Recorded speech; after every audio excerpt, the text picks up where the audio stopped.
it's only a month since Nicola Sturgeon quit as Scotland's First Minister, but a lot has changed for her party.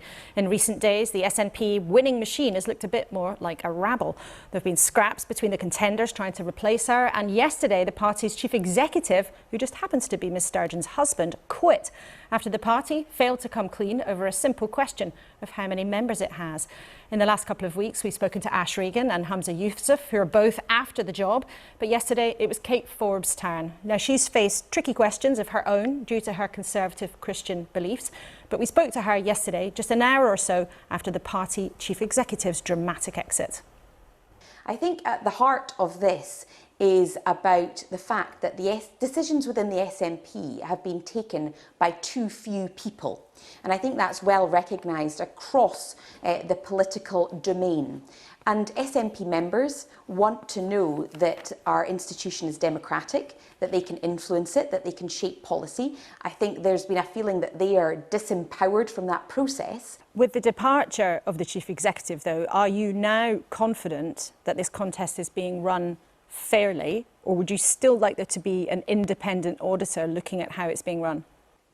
So I have full confidence and trust in the process.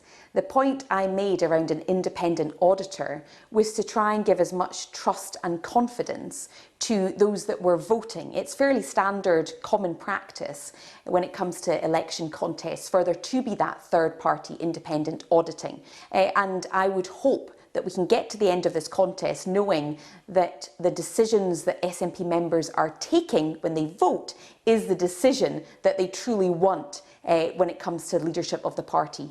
You've been pitching yourself as the change candidate, as you've explained, but how can you be a change candidate when you've held one of the most senior jobs in the Scottish Government for some time? I mean, you were Scotland's Chancellor with the powers that the Finance Secretary in Scotland has. How can you be the change candidate when you've been part of the government?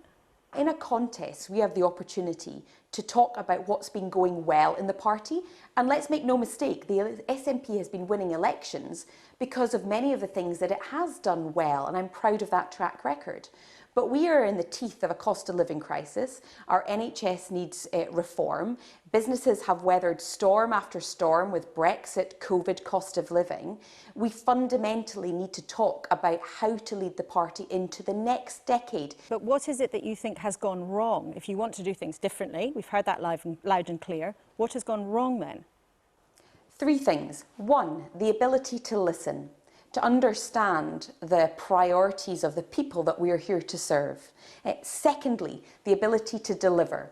So when we have solid, good policies, we need to make them happen. I'm speaking to you from one end of the A9, for example, Scotland's backbone. We said we'd dual it, we haven't done it. We need to be able to deliver. And the third thing is, the raison d'etre for the SNP is, of course, independence. And I think that we've lost some of the respectful dialogue that we need when it comes to persuading those who are not yet persuaded of the case that we have to make on independence. We need to cut the abuse and the vitriol and actually respect the reasons why people might not be persuaded and work hard to persuade them. There's three things that I think need to be done differently. That's quite some list though, Kate Forbes. I mean, that's quite damning about what's been going on. I mean, you've just said the SNP has lost its ability to listen to the public. It's lost its ability actually to get things done despite making political promises. What do you think your colleagues will think of you being quite so critical of a government you've been part of, let alone the public? You cannot deliver change unless you have trust. To have trust, you need to have candour about the challenges that we face. And right now, we are at a crossroads. There's no question about that.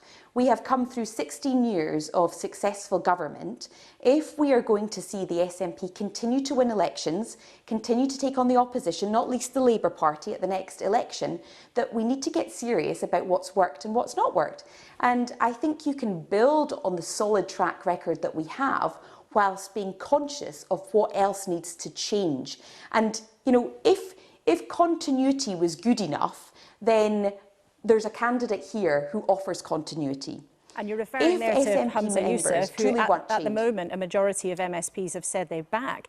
I mean, on a practical point, if you cannot persuade most of your MSP colleagues at Holyrood to back you, how do you think you could put a government together, let alone convince the public you're the right person to take this on? Well, first of all, when it comes to the public, poll after poll shows that I am more trusted on every policy area than either of my fellow candidates. But every SNP member has one vote. That includes elected representatives. And it's incumbent on all of us to respect the outcome of the election that's determined by SNP members. I have absolute confidence in being able to pull together a government of some of the most talented people in the SNP. Of that, I have no doubt. As Economic Secretary, it was your responsibility to get the Scottish economy going. Yet by some measures, the Scottish economy is forecast to grow more slowly than the rest of the UK. And even if you put a positive gloss on it, it's not exactly looking great. So why would that track record persuade anyone that you're the person with a good plan? Well, because I've outlined that plan, and the plan is to focus on investing in infrastructure, to look at the regulatory burden on businesses, and to ensure that we have a competitive regime when it comes to taxation. And for people who want to prosper, what can you say to them about their tax bills in Scotland? So you have the power to increase income tax, and as things stand, it is higher in Scotland than in the rest of the UK. Do you back the income tax rises that were brought in while you were recently on maternity leave? Or would you rule out further income tax rises? I'd certainly rule out further income tax rises. But the point I'd make about the recent hike is, of course, that the higher tax is a symptom of the fact that our economy is growing so slowly and our tax base is not broad enough. We need to raise the money for our public services because people rely on that. But I'd far rather we focused on expanding the tax base and growing our economy. You've been asked a lot during this race about your Christian faith. Do you feel that you have been treated differently as somebody with a strong Christian faith than you might have been if you had a strong faith in a different religion? I think there has been far more scrutiny of my faith as a result of being a Christian, but I think also as a result of being honest and upfront at the beginning. The approach I took was that voters deserve to know who they're voting for, and I took the approach that honesty and candour is better than anything else. So I think that has resulted in greater scrutiny than might otherwise be the case. So do you think you've been punished then for saying what you believe? Well, I think there has been quite a stunning level of scrutiny and perhaps backlash from some quarters. Of course, I won't be the only person with faith in high office. We have a Muslim mayor of London, we have a Hindu in number 10, and I think people of faith have the right to occupy high office. And you say you would govern without prejudice, but there has been concern, particularly among the gay community, about some of your deeply held views. If you were a member of that community and watching today and thinking, you know what, I like the sound of Kate Forbes, I like some of the things that she said in a campaign, but I can't bring myself to vote for someone who believes that my relationship, the way I live my life, is wrong. What would you say to them today? I would say that I give you an honest pledge today to govern in a way that delivers for you, that does not in any way undermine your rights and actually seeks to enhance your opportunities in Scotland to ensure that Scotland is truly that tolerant and pluralistic nation that we all want to see. And just on a different issue, you know, you've talked there about the level of scrutiny you've already had to endure during this campaign. Nicola Sturgeon said when she was stepping down that it had become almost impossible even to go and meet friends for a coffee. You, like one of the other candidates, have got a young family. Do you think that you would approach the level of intrusion, the lack of privacy, all that scrutiny? How do you think you deal with it? Yeah, I mean, it's certainly something that I have had to weigh up as I've approached this contest. It might have been easier not to stand, but the reason I chose to stand is because I believe that we are at a crossroads, and I've got a 7-month-old baby that thankfully you can't hear and screaming in the background, but I've had to juggle a very young family with the contest. But many mothers do that, many mothers and fathers have to do that.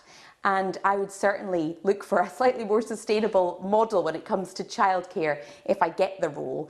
But what better when it comes to delivering safer for mothers and parents in Scotland than to have a young mother in the role of being First Minister. And I certainly think that role should be open to anyone, irrespective of their personal circumstances. OK, Kate Forbes, well, we're grateful for your time. There's only a few days left to go in the campaign, so thank you very much for speaking to us this week. Thank you very much. Thank you.